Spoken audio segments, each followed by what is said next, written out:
my assignment got changed to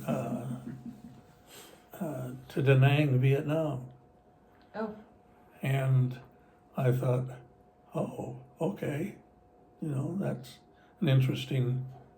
And before I could get to Da Nang, Vietnam, the unit moved from Da Nang over to Ubon, Thailand, to the Royal Thai Air Base in Thailand. Mm. And been there just, was more than just overnight, but a couple weeks in, and the servicemen's group leader came and said, "Brother Blau, I need for you to help me." And I said, "Okay, what can I do to help?" He said, "I need to write some letters, and I can't write."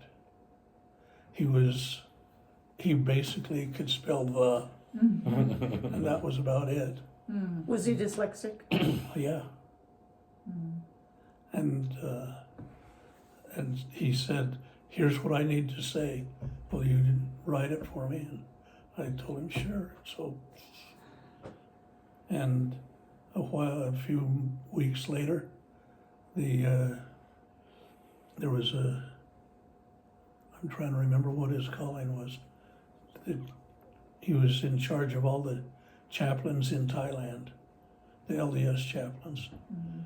And he came to our meetings and released him and put me in as a serviceman's group leader. And he went home a couple weeks later.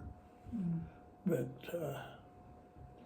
the thing is, I knew before he called me that that's what was going to happen. When this other, even before that, when I was still in Omaha, I knew that I was going to be a serviceman's group leader, just didn't know where. Mm-hmm. And so then got to do that for a while. Hmm. And then went from there to a Goodfellow Air Force Base Mm-hmm. In Texas, right? in Texas. Mm-hmm. And we were there for, we got there, let's see, it was 2 weeks after we got there, and got called into the,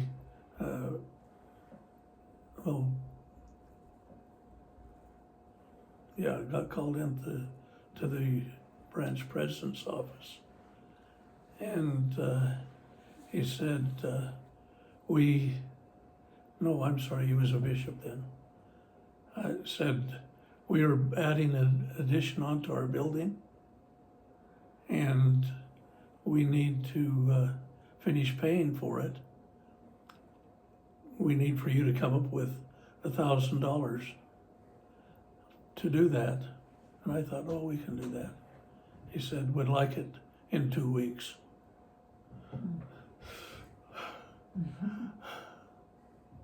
I don't know if you remember I do. eating Bread and milk. TVP and Mm-hmm. Oh, and the gluten, yeah. the gluten, Or whatever you call it, yeah. hamburger. Mhm. The TVP hamburgers. Yeah, I do. Well, I'm now allergic to it. They cause my gut to have all kinds of problems. But it was interesting by that time, well. So I'll tell you what was super interesting. So this is my remembrance of the story, right? Okay. Is that the bishop or whoever it was asked you for that, and you, like, it was going to be like the way that you created the money for that was by adjusting our food That was the way it allowance or whatever, you know what I mean? And so it was, all right, we're gonna eat like bread and milk instead of, you know what I mean, or the gluten stuff. I remember We actually had it like in our food storage. right. But my remembrance is that you came up with the money and that you did it. Yeah. Yeah, we did. Yeah. And it wasn't the easiest time in our lives. Yeah. So, one of the things I thought about doing was asking the two of you some questions and then letting you guys talk together. How do you feel about that? That's fine. Does that sound right? So maybe you would come over here, Mom, and sit by Dad so you could both be on the camera. Does that make sense to you? no. All right. And then, You want me to move? Can I use your phone real quick, JoJo? Sure. Almost, yeah. I do have enough there. No. It's not to video. I just need to get the questions here. Hold on. Oh, I better use your phone, Melissa, because I don't know how to use this here. Oh, There. All right. How am I at? do you have, Okay. 15%. Okay. Hold on. what So- kind of, what are No, it's just an iPhone, but Oh. so the questions this time that I want to do, and we'll tie in some church stuff too. But there's a a thing called StoryCorps that has some questions that will that they have. They just say these are good questions to to ask people, right? So let's see. Do you need your glasses? No, but all right. Let's see.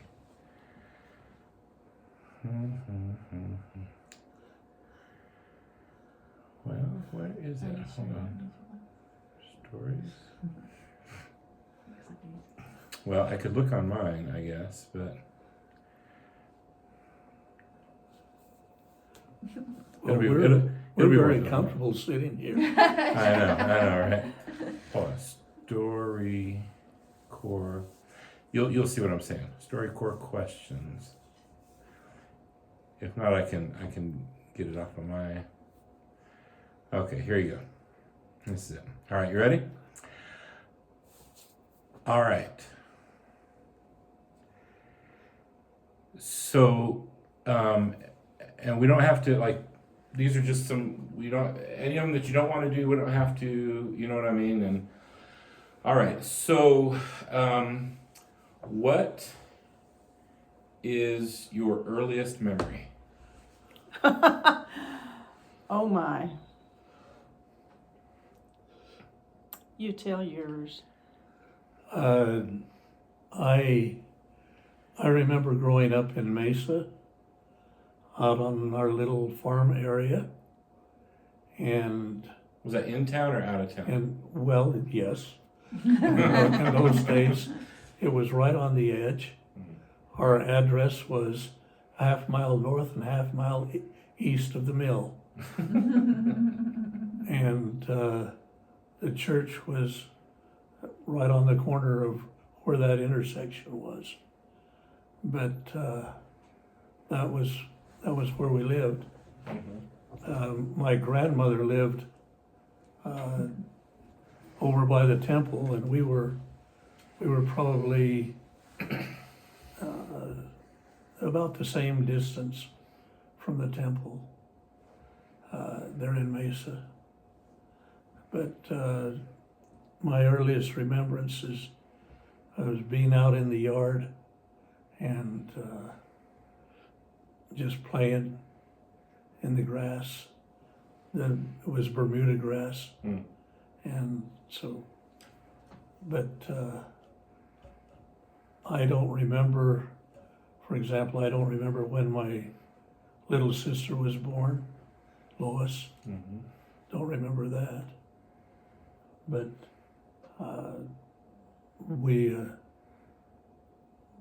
I ended up being, I think about 4 is when I first remember things, but not anything really clear and lasting that I would say, here's what I did. Although I've got some pictures of those times. So, Mom, what about you? What is your earliest memory? What are you gonna do with this, Herman? So I wouldn't say anything on here that you wouldn't want somebody to hear. You know what I mean? Okay, then I won't tell you my earliest. I'll tell you a different one. Okay. When I was a little bitty kid, just crawling, I remember being outside in the front yard with my mom, and she put me down and she was doing something on the grass or with the flowers or something, and I crawled over to the ant bed, and I thought, oh, those look like such friendly ants. I didn't call them ants, I called them friendly little things or something in my mind. And I crawled over and sat down right in the middle of them. And they crawled all over my arms and all over my legs. And I loved it because they were tickling me and they were being nice and friendly. And I loved it. And my mom looked over there where I was and she said, "Oh no, honey." And she grabbed me up out of the ant bed and started brushing all the ants off of me. And then my daddy poisoned the ant bed. Killed them all. I was sad because my friends were gone. That's so funny. Oh, that's crazy. So, here's a question. Can you tell me about a moment when a person's kindness made a difference in your life? Oh, yeah. go ahead. I gotta think. When I was Relief Society president in Centerfield, we had just moved into this ward, and the first Sunday we were here, we went to church. Okay? The second Sunday we were here, we went to church. And the bishop called me into his office and said, "I'd like to call you to be the Relief Society president." And I thought, oh, I don't even know people here. He said, "It'll be okay." And then he proceeded to tell me that he was going to help me call my counselors. And I said, "No, I'll find my own counselors." Well,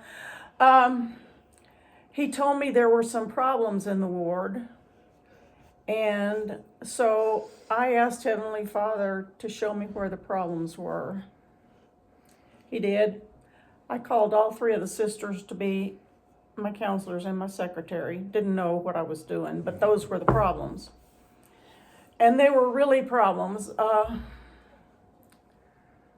I had no support from them, and I had basically no support from the bishop because he wanted me to let him run it the way he wanted to run it, and I'm too hard-headed and stubborn to do that. So I was doing what I was doing, and our visiting teaching went up to 98%, and our attendance went up to all the chairs filled in the Relief Society room. And when it was stake conference time, there wasn't enough room in the Relief Society room to have stake conference in there. There were people standing. And I felt so discouraged because I felt no support from my counselors or from the bishop, and I felt like I was all alone. And this one sister came up to me and she hugged me and she said, "Thank you for being my Relief Society president." And that meant more to me than anything in the world. And then I was walking down the sidewalk and another sister came up and said, "How are you doing?" And I almost said, "I have about reached the end of my rope." And she said, "Fine, I'm doing fine." And I thought, yes, I am doing fine. And I smiled and I said, "I'm doing great." Well, that was just a big fat lie, but that's what had to be done. And there's just times like that. When I was released as Relief Society president in Springville, the bishop didn't give me any warning, didn't say I was going to be released or anything. He just walked up to the podium and said, "We'd like to release Sister Blau, and we'd like to call." And that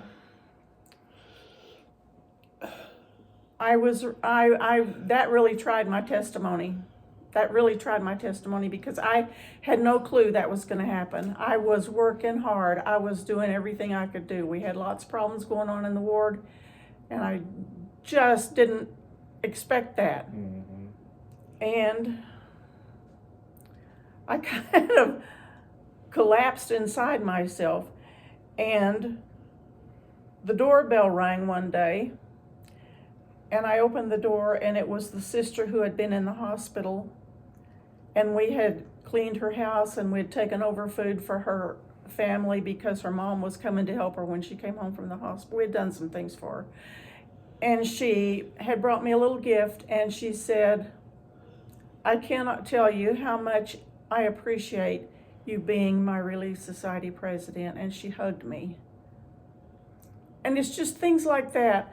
When I try really hard and I feel like the world kicks me back in the face and somebody does something nice for me, it lifts me to move another foot. The thing she doesn't tell you was that a little while later, the doorbell rang again, and it was the bishop. Hmm. And he had us both there, and he said, I just need to tell you, I was wrong. Hmm. I should never have done it that way. Hmm. And so when she was called to be the Relief Society president here, she just about told him no. Right. Mhm. And especially after there was one of the sisters. Tell about that. She said, if you had come a year earlier, we would have run you out of town on a rail. Mm. So I was ready to put the for sale sign back in the yard. Mhm. It's But- a good thing we didn't. Yeah, it's a thing you good thing did. we didn't, because Now you don't want to leave. we have a very, very good ward now. We have the best neighbors in the world. Yeah, they're good. So what about you, Dad? What is a time when somebody showed a kindness to you? Oh, as a young child, my uncle Irel, it's who my oldest sister was named after, Irelta. But Uncle Irel had some mental challenges at that point in his life. He had been in World War I and had been gassed. He had gotten, they took him and 2 or 3 others, and about the time I was, just shortly after I was born, or down to Old Mexico to the where my grandparents had lived. And as they were going along in this old Model A type, or Model T rather, type of vehicle, they hit a bump, and he went up and cracked his head on one of those oak beams that went across the top, and that basically really did him in mentally as far as that goes. But he loved us little kids, and he would bring donuts to our house. They were day olds at least, from the market that was down by his place where he lived, and he would bring them, and we would give them to us, and we would sit there and chunk on them, or if we were really thinking, and we'd get some milk because we had our own cows, and we would dunk them in the milk and let them soak up the milk. And I still like donuts. Yes, he does. And so that was Irel. Uncle Was the Irel. Uncle Irel. Yeah, Arnold Marion Richardson. Really? Very cool. Any others that you want to talk about? Times when people were kind to you? Oh, good grief. There have been so many of People them. are always kind. People do things for us that we never expected to have done, and they do it anonymously, and there's no way to thank them. When we came home our mission to Alabama, we drove in. We didn't tell anybody we were coming, except out here about just after we got through Salina. She called one of her good friends, Charlene Sorensen, and said, "We'll be at your house in just maybe 10 minutes." And so we went to their place, and they talked to us for a little while, and then we came home, and on our garage door was this sign that said, "Welcome home, Elder and Sister Blau." Really? Huge sign, huge, covered Yeah. the garage door. Big one. And then, What had happened is the sister over there called our neighbor here Uh-huh. and told him Put up they're the here. Go put the sign up. Go put the sign up. when we drove down this road coming home, we looked at that vacant lot over there where the trees are. And when we left, it was full of weeds. We had mowed, we had sprayed, we had done everything we could do, and it was just full of weeds, and we didn't have any choice but to leave it. When we got home, it was cleaned off. It was just wonderful. And we found out that the whole ward had come over and worked on that, and I don't know what they did, but they came over and they got that sucker clean. And one of the people that came was Erlene Christensen's husband. He's in a wheelchair. He lost one of his legs to to diabetes. And he rode his wheelchair from about 2 miles down Center Street all the way up here, and he pulled weeds and he helped clean it, and then he rode his wheelchair back. And he died in about 3 days because he overworked himself. But one of the guys told me that he brought his truck and his tractor, and he had a big dump truck, and he said that he hauled it to the dump twice with what was out there. And all the time that we had been in Alabama, we had paid a guy to keep that cleaned out.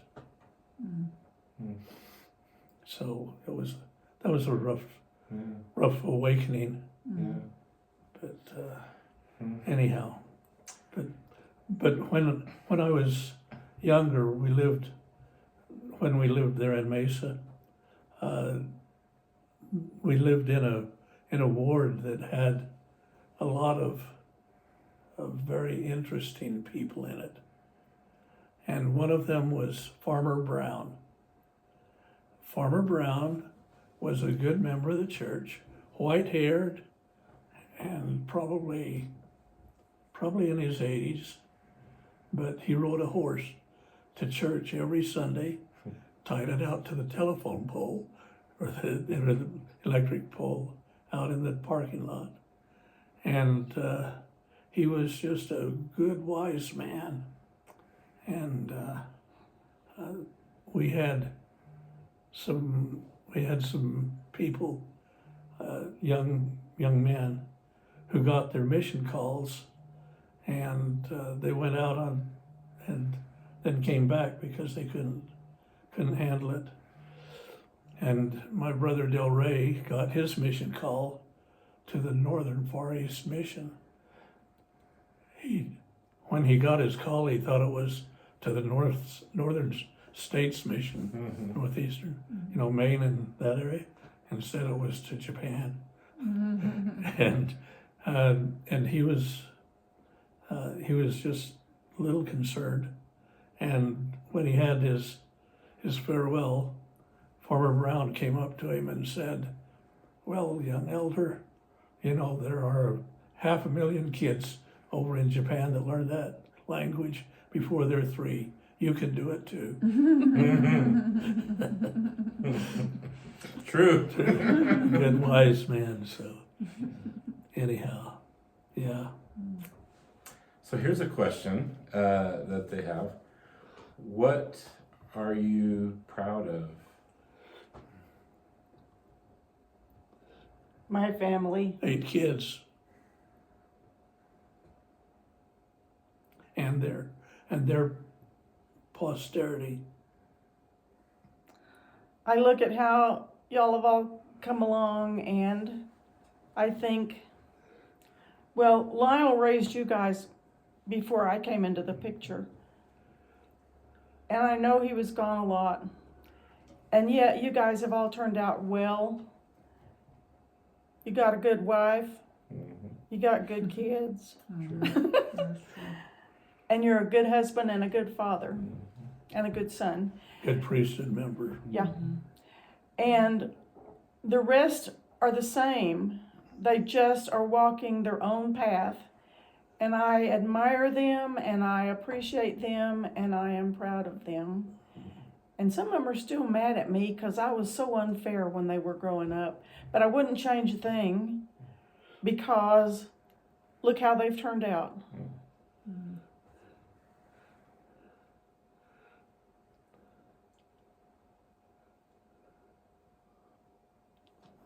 Yeah.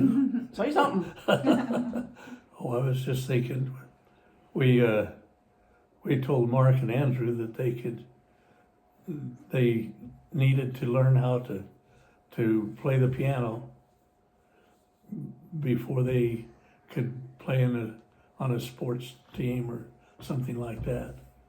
And so they did. And we thought at some point that they switched from being really antagonistic about it to really enjoying it. I mean, Mark played the organ in the tabernacle, for goodness sake, with his instructor. But now he tells us that he won't play the organ anymore. And he doesn't, if they call him to play the organ in the church, he won't go to church anymore. He's being a little rebellious. But anyhow, when Church when it is came, not the only place that he interacts with people. He Yeah. does a good job. when Andrew and Mark were learning how to drive, they're only 4 months apart.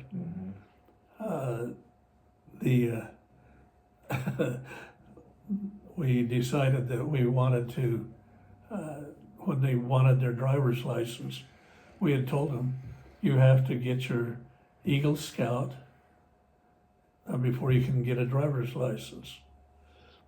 And was that? You have to have a job Yeah, because you have- have to pay for your gas and your tires and your upkeep. And you have to earn your Eagle Scout and you have to continue playing the organ and the piano. And And they don't like that to this day. They don't like that. Too bad.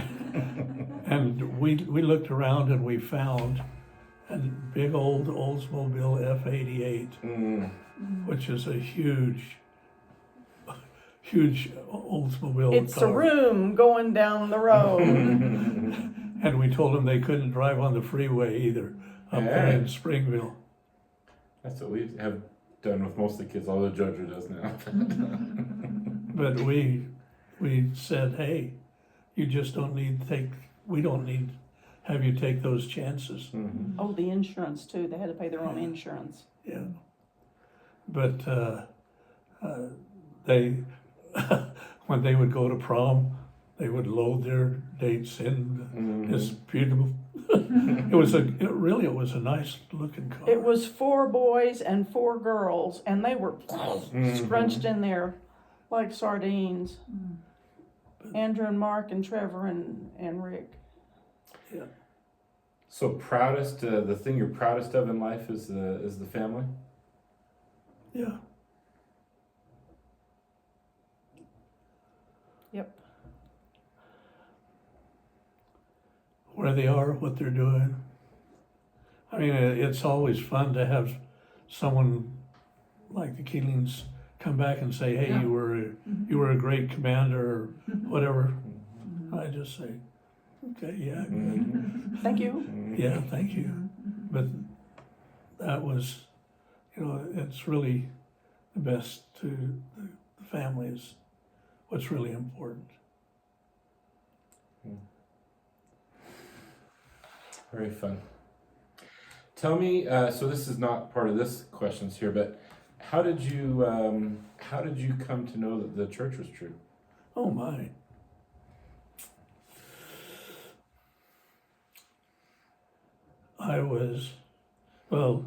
I grew up in the church, and back in the old days, it's hard to believe this, but in Mesa, Arizona, they had church houses that had no air conditioning. All they had were the ceiling fans. Mm-hmm.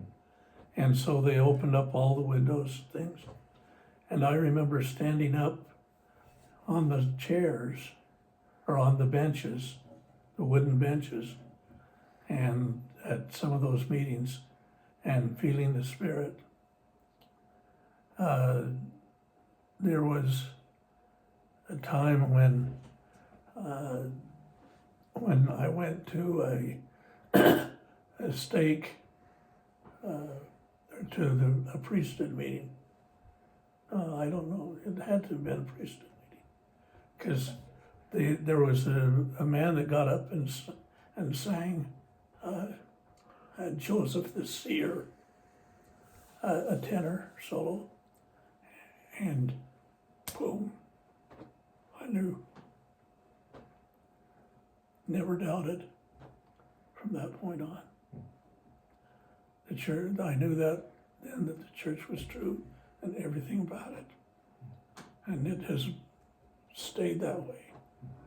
And I look back to that time when I was 8, about that time.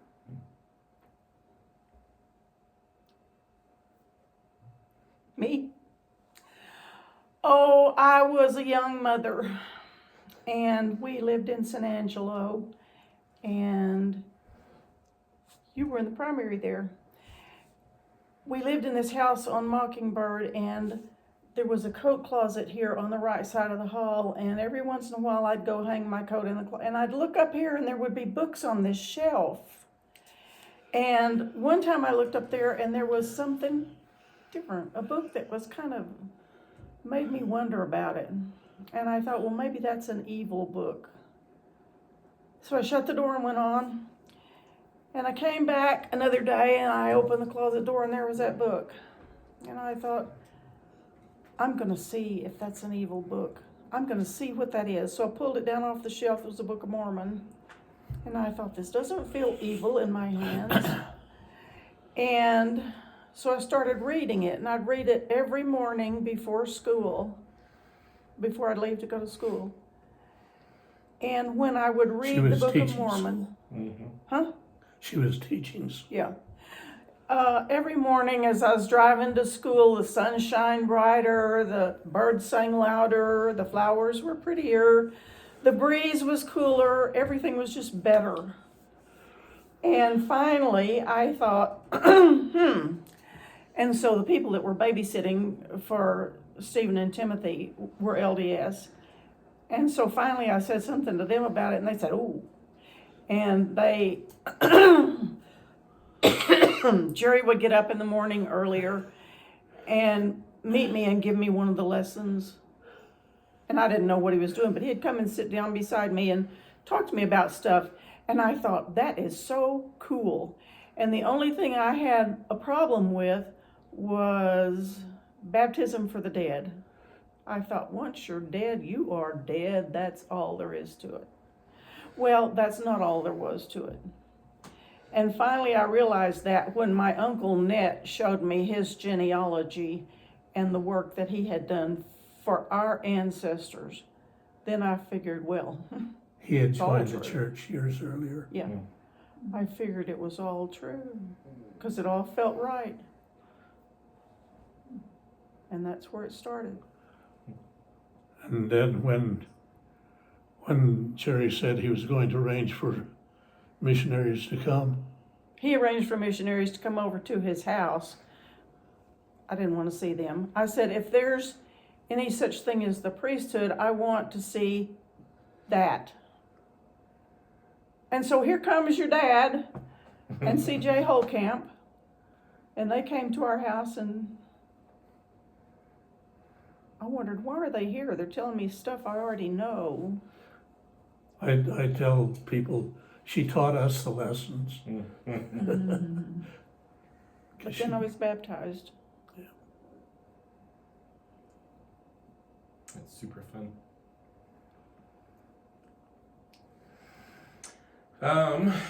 So can you think of a time, and then I'd love to hear again just some more stories about like maybe your mission, or I mean, I think it's interesting about your career and things like that. You know, those are interesting. But can you think of a time, guys, when you felt that Heavenly Father protected you or helped you, or Oh, yeah. you know what I'm Oh, saying? yeah, Like for sure. where he's, you know. Do you want me to tell one story about Alabama, or Yeah, what do you you- want to you- do? You go ahead, I'll tell my story afterwards. Okay, in Alabama, when we were in Alabama, we had this little box sitting on the table beside our bed, and every time there was a tornado warning, the little box would go off when the warning was in our area. But our area covered the whole mission, and so every time, well, it actually covered the whole state. Every time there was a tornado warning or watch, that thing would go off, and it would go off all night long because there was always tornadoes in Alabama.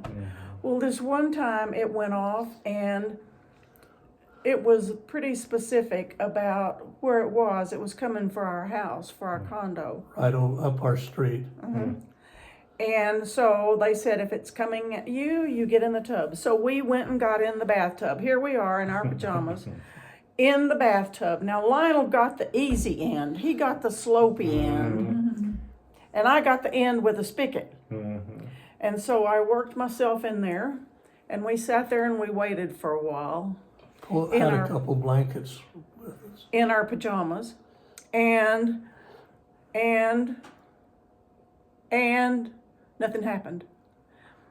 So we decided it's the middle of the night, and we're tired, and we want to go to bed, and if we're going to get blown away, we'll get blown away from the bed or the tub, so we're going to go back to bed.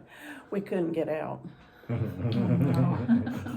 the tub? Out of the tub. So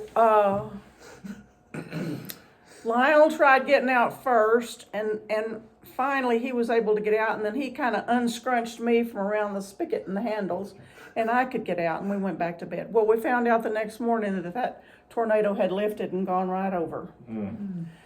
Then there was another time that, you want to tell that one about when we were driving with the No, elders? go ahead. We were going with the elders to, what kind of meeting was that? It was a district meeting. District meeting. We had a couple elders that were in our district in Montgomery, but there were two sets of elders in two different towns south of us, about 60 miles. And there were tornadoes in the area, and we thought, well, there's always tornadoes in the area. So we loaded up this batch of elders, and we were on the road down to where the other batch of elders were in the church waiting for us. And as we were driving down the road, it felt really funny in the car. And somebody said, I wonder where those tornadoes are. And the other elder said, and we felt like they were right over our car. So And made it got, the rain came down really, really hard and really heavy and blowing and Quit. oh, bless our hearts, that little Toyota just stayed right on. And we got off and went over to the church. And the elders said, we were worried about you because there was a tornado coming down that road. It just lifted and went over the top of us. So, yeah, we were protected that way. We were protected a lot. There were lots of times. Well, we always heard gunfire at night. There was always gunfire in town, in the surrounding area. And we lived right in the middle of the whole thing. There was a bad area of town, but it kind of spread out all over the town in Montgomery. And so there was always gunfire, and we had to go out and do things and help the military people, and I just always felt like we were protected. We just did what we needed to do. Mm-hmm. For me personally, when I was in, after we left Nebraska, and I went to, well, first of all, in Nebraska, I had been I had been a missionary, and was called, or a stake missionary. Initially, it was just one of those, do it, and then they wanted me to be a 70, and it was just before I was transferred out, and the stake president interviewed me and said, well, we don't have a general authority here right now, but when you get to up to Salt Lake, or when you get to Nevada, contact the people in Salt Lake and make arrangements to go up there and be set apart by a general authority 70. And I said, oh, okay. So went to Las Vegas, and that's where you guys were while I was in Southeast Asia. And I went to see the stake president.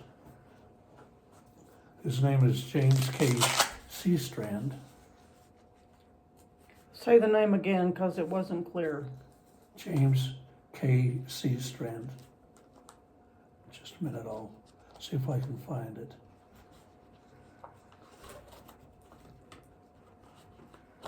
Nope, not that one. There it is.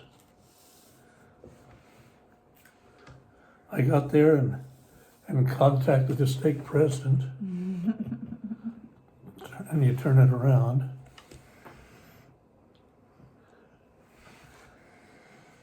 And the stake president said, well, they just changed the rules. He said, you're going to be one of the first, you're going to be my first, setting apart as a 70. The stake presidents can now set apart 70s. And so that's what happened. Interesting.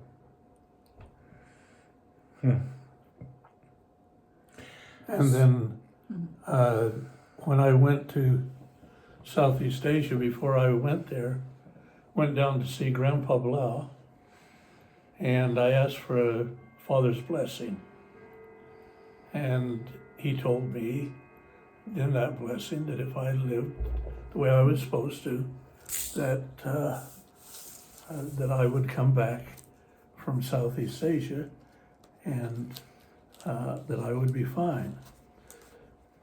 That was in December, January, Christmas time of December, I guess. But in January, I left for Southeast Asia, and I got over there, had been there about a month. Supposed to be January of 72 or 73? 73. Right.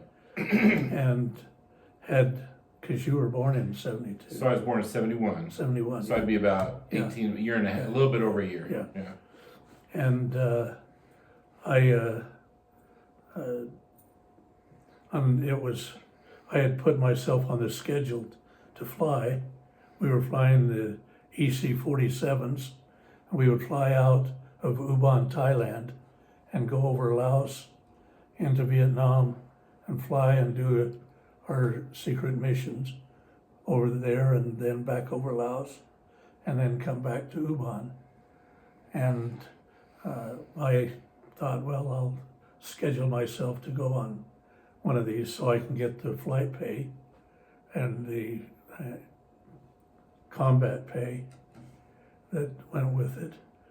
And I had decided I could go on this one Monday morning flight, and then I realized that the briefing for it started on Sunday. And so I thought what my mom told me, you don't do any work on Sunday unless you absolutely have to. And I had to, but that kind of rang in my head, and so I took my name off that flight. And I could do that because I was the operations officer. And at the time I was actually the commander, because our commander had gone to Bangkok on R&R to be with his wife, who came over. And on that Monday morning about 2 o'clock, I got a phone call that said, we've lost contact with Baron 5-2. And so I said, well, I'll be right out. And I went over to the compound where our unit was, all these fences, chain link and barbed wire and other stuff. And went in and found out that they had lost contact with the airplane over Laos. And it became very obvious that they had been shot down. So you would have been on that plane. I would have been on that plane. And I've had PTSD because of that. You know, why them and not me? But it was because Don't ever put him in a situation where he gets anxiety. He gets crazy. but that was it became very obvious to me that that's what had happened. And to make a long story short, when they couldn't find the crash site, and so I had, while we were in Omaha, working with SAC headquarters, I had done some photo intelligence viewing of tapes and things, and so I knew how to run a PI machine, a photo interpretation machine. And so I went into their the PI shop there, and I asked the guys, well, what do you have? And this was a couple days afterwards. They said, we can't find anything. I said, well, you just let me look at it for a while. And so I started looking through the rolls of film, and I got to one and I said, that's it. They said, no, that's been there forever. I said, let me show you. I had it focused in. I refocused it so it was in stereo instead of just a single. And there you could see the burned leaves on the trees. And they said, oh, that's it. And so they sent in a chopper crew to find out what happened. And I had 4 guys in the back, and we had the pilot, the co-pilot, and another pilot up front, as well as a navigator. And when the PJ went in, and one of our guys went in to check for classified materials, they brought out the head of one of the pilots, but they couldn't get the rest of it. It had been 2 or 3 days and decomposition and other things.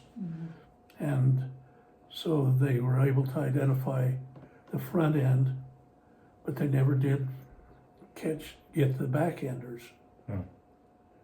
And at the same time that was happening, there were some things going on in Laos where there were 4, they called them, at one point they called them pilots, and the next place they called them pirates, but that they were taking them north in Laos. from where we had been flying. I had found where the airplane had come in, had bounced, had lost its tail there, had flipped and come down and crashed upside down. And it was really, the airplane had the wings where the gas was, and it had just burned it really. The guys said it was about 18 inches. The top and the bottom were about 18 inches apart, but upside down. And they didn't have time to do it because there were some bad guys around, and they had to get out.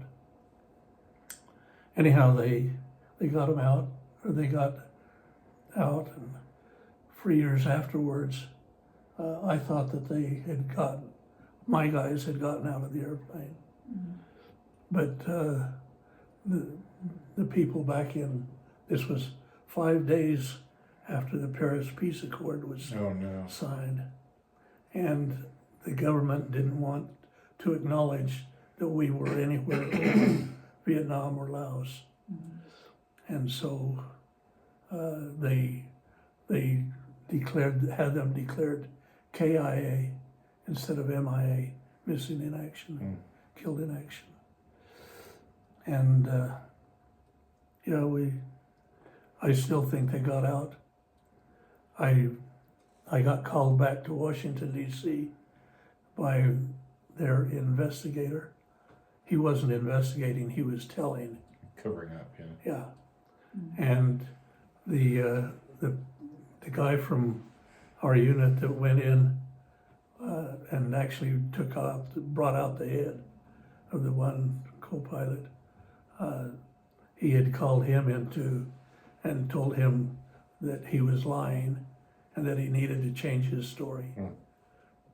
But that is still stuff going on even now. Through the years, family members of these people who were in the back have called Lionel and asked him, what do you remember? What do you think? Lawyers have called him and said, what do you remember? What do you think? Finally, he said, look, I'm old now. I don't remember anything, and I think even less. And so they've left him alone. But interesting enough, the last time, I guess it's been 2 weeks ago, that we went to see the gut doctor, whose name is Chris Biesinger. He's about 45, I would say. Would you say 40, 45? Yeah. Something like that. He finished talking, he finished the exam, and he started talking about Baron 5-2, and I thought, who is this person here? And he was asking Lionel all these questions, and I said, look, you're asking a lot of questions. He can answer them, but then he'd have to kill you. and Chris said, no, and he started fumbling for his dog tags.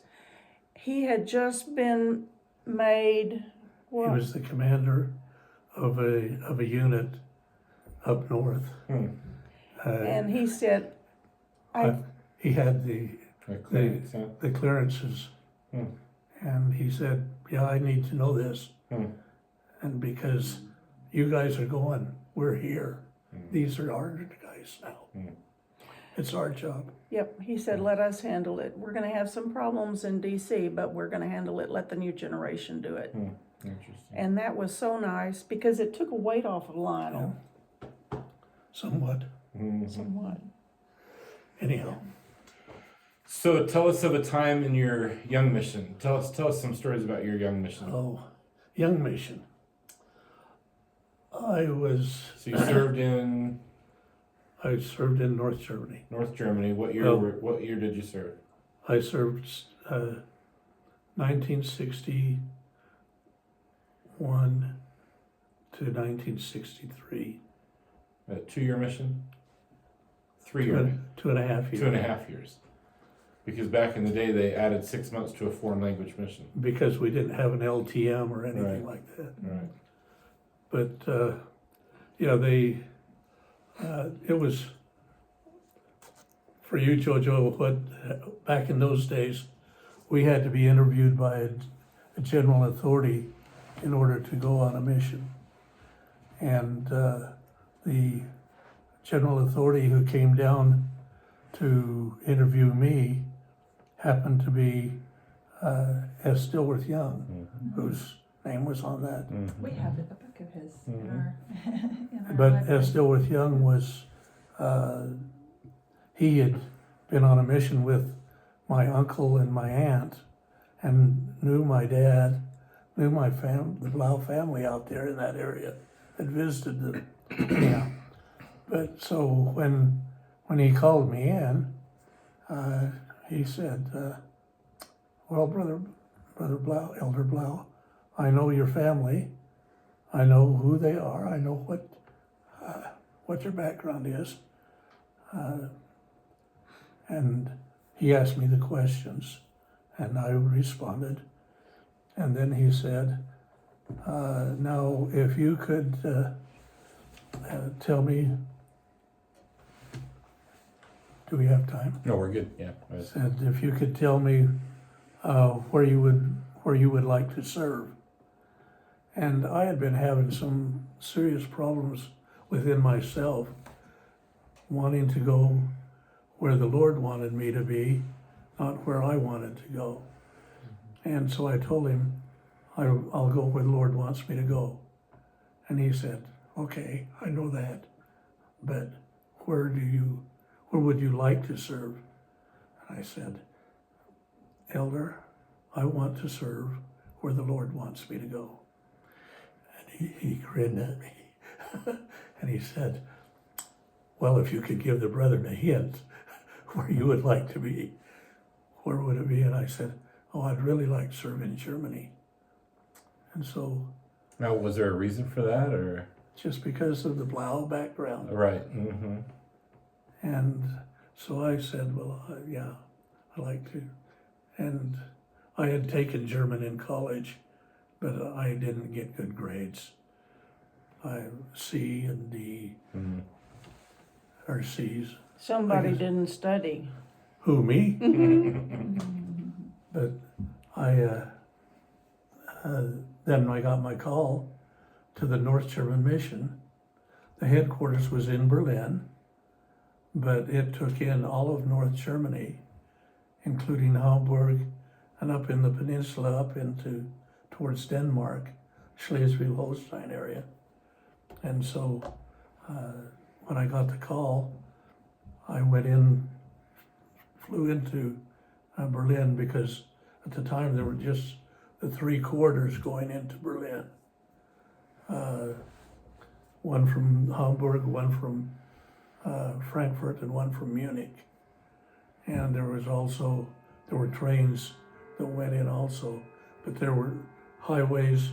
Those 3 were the only ways in, and the Russians could shut off the train and the cars anytime they really wanted to, or the East Germans could, but they couldn't stop the people from flying in. So we flew in and out. And I was given my first assignment to be in Glückstadt an der Elbe, which means Glückstadt is a little town on the Elbe River, which comes out of Hamburg, going up into the North Sea. And we lived in a little place called Amhafen, which means on the harbor, 25. And it's still there. And the people that Elder Terry and I lived with have since joined the church. But not while we were there. Elder Terry had been there for 4 months when I was assigned as his junior companion. And I spoke probably as much German as he did. But anyhow, we only gave 1/3 discussion. All the rest were first discussions. And we tracked it out, that town, and the neighboring town also. But then I got assigned to Hamburg. So not much success in that area. Not very, very little. Mhm. I mean, we didn't think we Hard had, work, but yeah. yeah. We They didn't were think we planting had, seeds. Mhm. we didn't think we had, had a whole lot of success. But, eventually we found out there were a couple other families that had joined also. But then when I got assigned to Berlin, or to Hamburg, I was assigned with Elder Robert Leggett, who was a zone leader, handsome guy, 6'2" or 6'3", just really a good-looking guy. And he was getting close to the end of his mission. He had less than 6 months left when I was assigned to him. We worked a great deal of referrals and visiting our outlying missionaries. And one day, as we were riding back to our area after having been out with another couple of missionaries, Elder Leggett looked at me and said, "Elder Blau, we don't have any more referrals. We don't have anywhere else that we can go and visit. What do we do now?" And he had less than 2 weeks left on his mission. And I said, "Well, we can always tract." He said, "I hate tracting." And then he said, "Yeah, you're right. Where shall we start?" And I said, "Well, we just came into our tracting area. Let's just start right here." And so we got off the streetcar. Over there, they call them Strassenbahn. We got off the Strassenbahn and went down to the first complex. There were about 5 floors up. We went into the first stairwell, went through all of those, didn't have any success at all. And we went into the second stairwell, and as we came up, when we got to the second floor, over on the left-hand side, we rang the doorbell, and a little girl came to the door. She was about 7, 8 years old. And we said, "Can we speak to your mother?" And she said, "Yeah."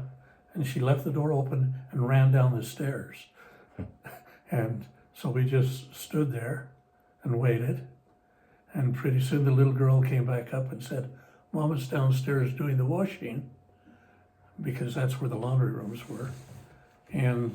But she'll be up in just a minute. And so we stood there and chatted briefly with the little girl. And then we heard the mom coming up the stairs. And when she got to that, there you have the stairs going here. They come up this way, you go around and then go up to the next one. And when she got right here on that one, she looked up and saw us, and she turned white as a ghost and started breathing really, really hard. And I thought, she's going to have a heart attack.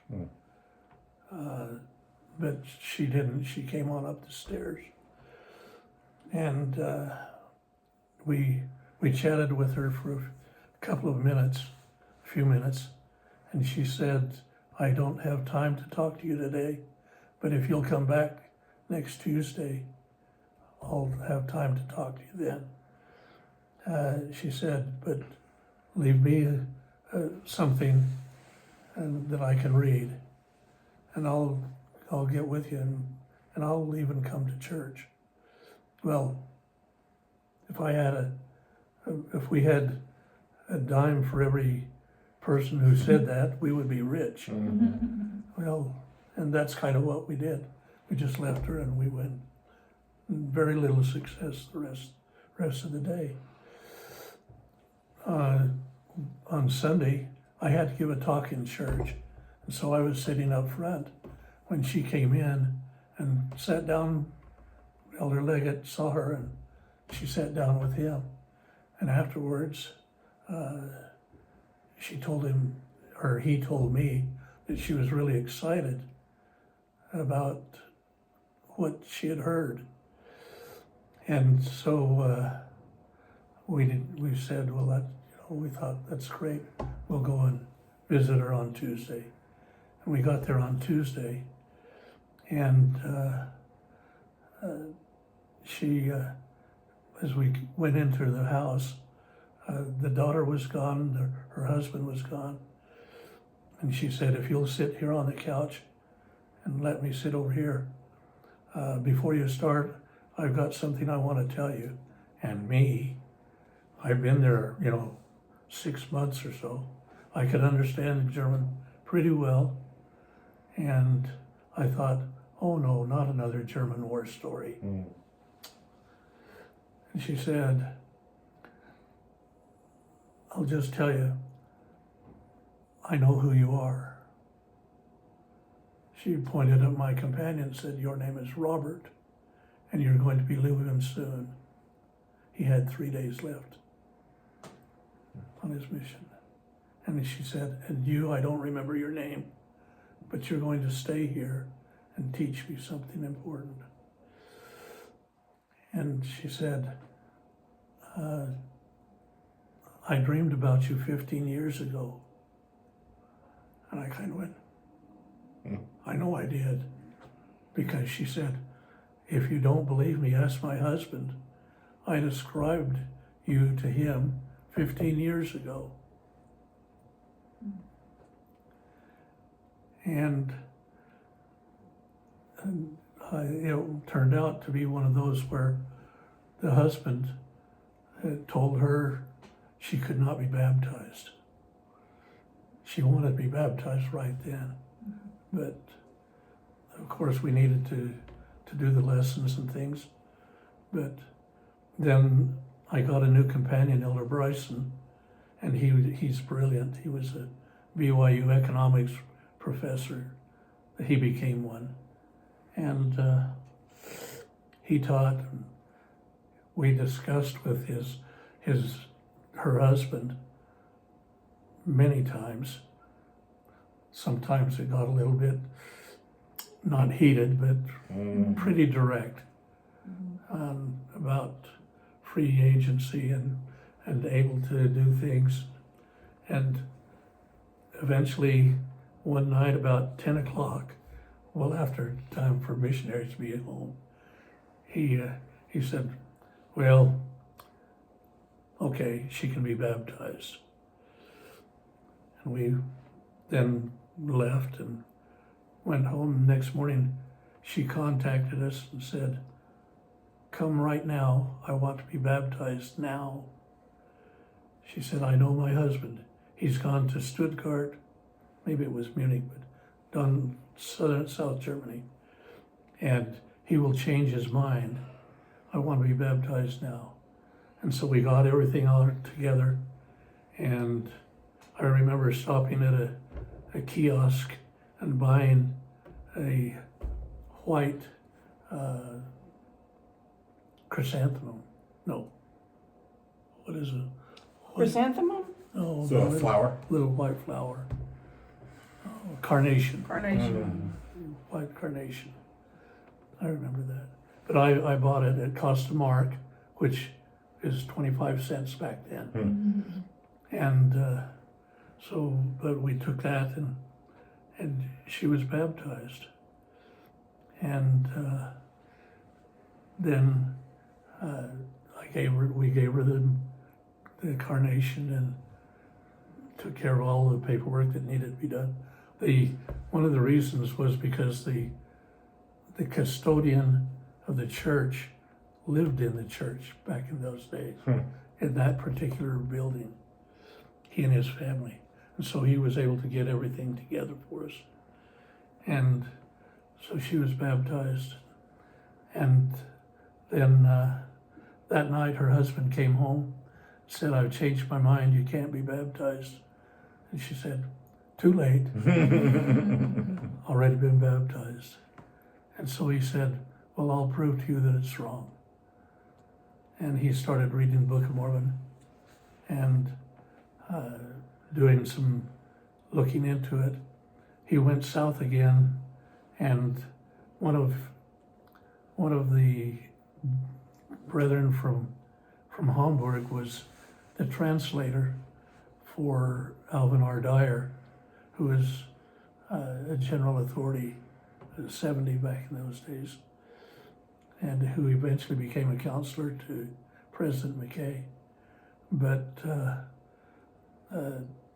at one point, they met together down south, and President Dyer took him by the hand and just held him and looked in his eye and said, "You need to be a member of the church. You need this." And so he was baptized too. After another year or so went by, he brought in their daughter for me to baptize in Berlin. Really? Yeah, For you to baptize? for me to baptize. Really? Yeah. That little girl that you talked to at the door? Yeah, Mm-hmm. Utah. Yeah. Anyhow, that was one of those really neat things. Yeah, that's cool. But at the time, it was not uncommon for missionaries to go to Germany and if they baptized anyone, it would be one or two. When I came home, I had participated in either teaching and baptizing or confirming 32 people. It just went. They took, just before the Berlin Wall went up, they took 50 of us from the North German Mission into Berlin. And that 50 stayed together as a group. And tomorrow night, those who are still living will be meeting up in Salt Lake and having a Berlin mission reunion. But not us. We're not But not going. us. No. Anyhow, how's that story? That's good. Very cool. Well, very cool. I gotta go to the restroom. Yeah. Okay. All right. Let me push pause here.